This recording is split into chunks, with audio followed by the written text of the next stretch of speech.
जाता है police station. तो गाइस वो सीधा भागता हुआ जाता है पुलिस स्टेशन और पुलिस स्टेशन के फ्रंट डोर को फांदता हुआ, दरवाजे को खोलता हुआ सीधे जाता है पुलिस ऑफिसर्स के पास। अब ये एक बिल्कुल ट्रॉमेटाइज्ड है, पसीने पे भीगा हुआ है, सांस फूला हुआ है, सही से बता नहीं पा रहा है। पुलिस ऑफिसर्स जितने वहाँ पे थे सब परेशान, वो बताने भी नहीं पा रहा जो वो देखा है, मतलब उसको डिस्क्राइब भी नहीं करने पा रहा ये बंदा, ये बच्चा जो है उसको डिस्क्राइब भी करने नहीं पा रहा। तो क्या बोले उसको समझ में नहीं आता है। तो बेसिकली जो वो पुलिस ऑफिसर्स को डिस्क्राइब करता है कि उसने एक पर्टिकुलर गुफा में वैम्पायर को देखा है। उस तरह से वो डिस्क्राइब करता है कि उसने एक पर्टिकुलर गुफा में वैम्पायर को देखा है। तो पुलिस वाले सोचते हैं आधा रात को बच्चा ये क्या बकवास कर रहा है कि वैम्पायर देखा, ये देखा, वो देखा। तो पुलिस ऑफिसर उससे पूछते कहाँ रहते हो, तो बताता है कि मैं इस गांव में रहता हूँ। पुलिस ऑफिसर उस बच्चे को समझाते हैं मत करो, तुम्हारे मम्मी पापा परेशान होंगे, तुम घर चले जाओ। अब बच्चा उनको बोलता है कि नहीं, आपको समझना पड़ेगा, मैं बहुत सीरियस हूँ, मैं मजाक नहीं कर रहा या मैं झूठ नहीं बोल रहा।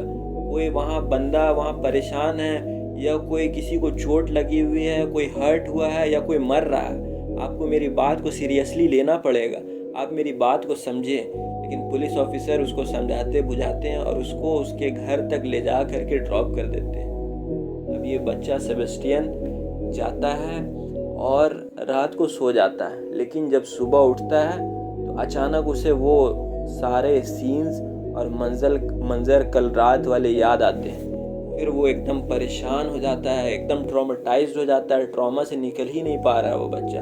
सुबह उठता है और सीधे दोबारा पुलिस स्टेशन चला जाता है कि सर कल मैं आपके पास आया था, मैंने आपको बताया जो मैंने सीन देखा था, प्लीज़ आप मेरी बात को सीरियसली लें, मैंने कुछ बहुत ख़तरनाक वहाँ होते हुए देखा है, कोई मर रहा है, आप मेरी बात को समझिए, मेरे साथ चलिए।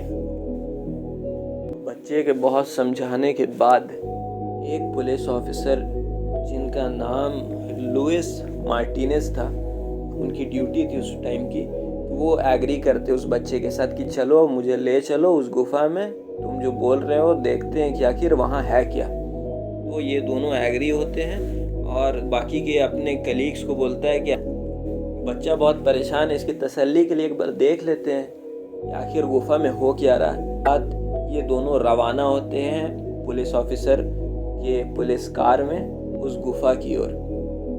अब ये सुबह जाते हैं और सुबह से दोपहर हो जाता है। तो इन पुलिस ऑफिसर के कलीग्स को लगने लगता है कि ये अभी सुबह से आफ्टरनून हो गया, लेकिन अभी तक हमारे कलीग ने हमें रेडियो पे कांटेक्ट नहीं किया, क्या सब कुछ सही तो है ना। फिर कोई बोलता है कि अरे कोई बात नहीं, वो बाद में कर लेगा कांटेक्ट। तो फिर जो है सब नॉर्मल हो जाता है, बोलते लेट गो कर देते कि अच्छा चलो कांटेक्ट करेगा। अब आफ्टरनून से इवनिंग हो जाता है और लेट इवनिंग हो जाता है। अब सब परेशान होने लगते हैं उनके कलीग्स कि आखिर ये कांटेक्ट हमें क्यों नहीं कर रहा, सब परेशान। अब ये क्या करते, बाकी सारे पुलिस ऑफिसर सेबेस्टियन के विलेज जाते हैं कि चलो इसके घर चलते, वो बच्चे का घर, बच्चा वहाँ पे होगा तो कुछ बताएगा, इंसाइट हमें देगा कि हमारा कलीग आखिर गया कहाँ।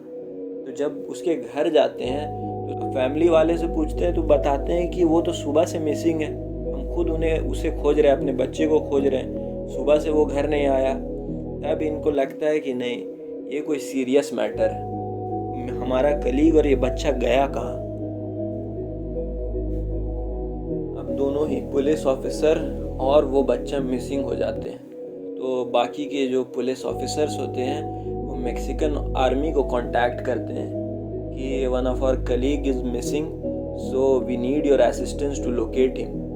मैक्सिकन आर्मी जो है एक यूनिट अपना भेजती है उस पुलिस ऑफिसर को लोकेट करने के लिए। तो पुलिस ऑफिसर्स की एक टोली और मैक्सिकन आर्मी की एक यूनिट दोनों ही जाते हैं उस केव में जो जिसकी डिस्क्रिप्शन उस बच्चे ने दी थी। जब ये दोनों उस केव पर जाते हैं तो जो मंजर ये दोनों देखते हैं, जो मंजर वो केव पे देखते हैं, और जब ये पब्लिक फोरम पर आती है तो इट शॉक द वर्ल्ड। तो आखिर ये दोनों उस गुफा में आखिर ऐसा क्या देखते हैं जिससे पूरी दुनिया, पूरी मेक्सिको शॉक हो जाती है। तो ये जानने के लिए हमें 6 महीने टाइम पे पीछे जाना पड़ेगा।